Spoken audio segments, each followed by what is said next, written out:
নমস্কার বন্ধুরা, সবাইকে জানাই শুভ বিশ্বকর্মা পুজো। ব্লগটা অনেক লেটে আসার জন্য সরি।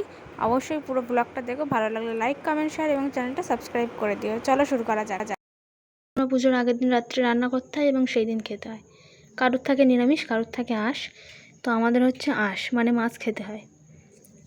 তো 8 রকম ভাজা করতে হবে, তার জন্য আমি নিয়ে নিয়েছি এখানে আলু, ঢ্যাঁড়স, এখানে আছে কাঁচকলা, এর মধ্যে আছে পটল, আর দেখো নারকেল আছে, নারকেলটা ভাঙতে হবে। এছাড়া আছে পেঁপে, বেগুন, 1 2 3 4 5 6 7 8 রকম সবজি আছে। আজকে পুরো ব্লগটা তোমরা দেখো। আরও অনেক অনেক কিছু রান্না করব। আমি করব না, মা বাড়ি এসে করবে, বাড়িতে নেই। আমি তাই সবজিগুলো কেটে এখন গুছিয়ে রাখছি। সবজি কাটার জন্য আমি নিয়েছি আমার পিঁড়েটা, আর এই যে আমার অস্ত্র শস্ত্র। তো সবজিগুলো কেটে আমি আবার ভ্লগ কন্টিনিউ করছি। আর আজকে পুরো রান্নাটা আমি ভ্লগ করব, তোমরা দেখো। ভালো লাগলে একটি লাইক করে দিও, কমেন্ট করে দিও, আর চ্যানেলটা সাবস্ক্রাইব করে দিও। তো এখানে এতটা আমি আলু ছাড়িয়ে ফেলেছি। ভিডিও করার জন্য আমার স্ট্যান্ড আছে, কিন্তু আমার ঘরে আছে, যেহেতু আমি আনিনি, তার জন্য এখন আমাকে এইভাবেই ভিডিও করতে হচ্ছে।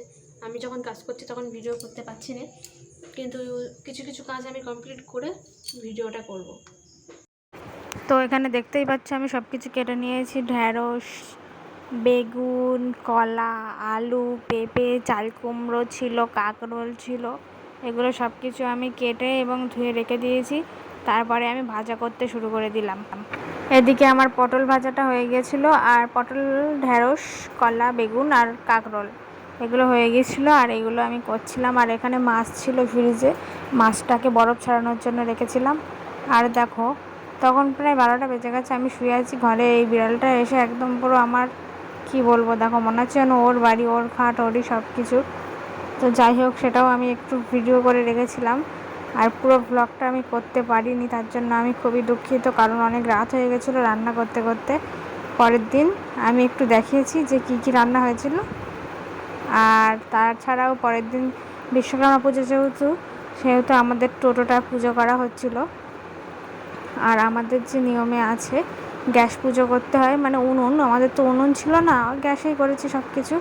আর এখানে সব কিছু ভাজা টাজাও করা আছে। এখানে চিংড়ি মাছও ছিল, ইলিশ মাছ ছিল, ভেটকি মাছ ছিল, আর ডাল, কচু শাক ছিল। আর এদিকে আমার মা এসে বসে আছে, বাড়িতে কেউ নেই, কারেন্টের কাজ চলছে। আর এখানে আমি বসে আছি যে কখন কারেন্টের কাজটা শেষ হবে।